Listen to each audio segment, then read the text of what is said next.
نماز جنازہ میں امامت کا مستحق کون شخص ہے؟ چنانچہ اگر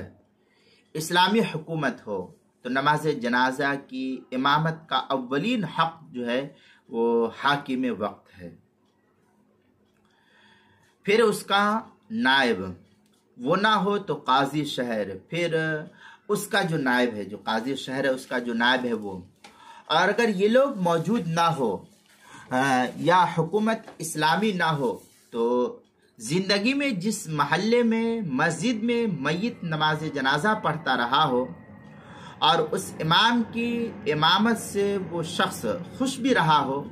تو وہ امام ولی میت کے مقابلے میں اولا اور افضل ہے امامت کے سلسلے میں،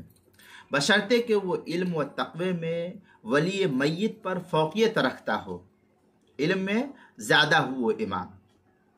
اور اگر میت اس امام سے خوش نہ رہا ہو یا اس امام کے مقابلے میں ولی میت علم و تقوی میں افضل ہو تو پھر ولی ہی کو اولیت اس پر حاصل ہوگی اور وہی نماز جنازہ کی ادائیگی کا زیادہ مستحق ہوگا۔ چنانچہ در مختار وغیرہ کے اندر ہے وَتَقْدِيمُ امام الحی مندوب فقط بشرط ان یکون افضل من الولی وَإِلَّا فالولی اولا کما فی المستوى۔ یہ در مختار جو زکریا بگٹی پور دیوبند کا ہندی نسخہ ہے اس کی تیسری جلد صفحہ 120 پر ہے۔ آگے شامیہ میں ہے ثم امام الحی الی الطائفہ وهو امام المسجد خاص بالمحلیہ انما کان اولا۔ اس طریقے کی عبارت جو ہے فتاوی شامی جو زکریا بگٹی پور دیوبند کا ہندی نسخہ اس کی تیسری جلد صفحہ 119 پر نقل کیا گیا ہے۔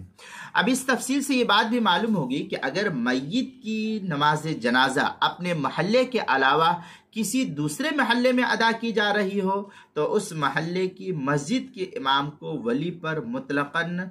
اولیت حاصل نہ ہوگی، اس محلے کے امام کو ولی پر، جو میت کا ولی اور جو اس کے لڑکے ہے یا اس کا کوئی جو بھی اس کے دیکھ ریکھ کرنے والے ہیں تو اس پر مطلقاً اولیت حاصل نہیں ہوگی، لہذا وہاں کے امام کو ولی کی اجازت کے بغیر نماز جنازہ وہاں کے امام کو ولی کی اجازت کے بغیر نماز جنازہ نہیں پڑھانی چاہیے اس سلسلے میں، بلکہ ولی کو حق ہے خواہ خود جو ہے پڑھائے یا کسی دوسرے سے پڑھوائے، وہ جس کو اجازت دے وہ پڑھائے، اگر وہ امام کو اجازت دیتا ہے تو پھر وہ امام ہی اس کا مستحق ہو جائے گا۔ چنانچہ فتاوی شامیہ میں ہے قال الشامی بحثا اقول وهذا اولا لما ياتي من ان الاصل ان الحق للولی انما قدم عليه الولی ولایت و امام الحی۔ اس طریقے کی عبارت جو ہے فتاوی شامی جو زکریا بگٹی پور دیوبند کا ہندی نسخہ اس کی تیسری جلد صفحہ 120، کتاب المسائل اس کی دوسری جلد صفحہ 82 اور 83 پر اس کو نقل کیا گیا ہے۔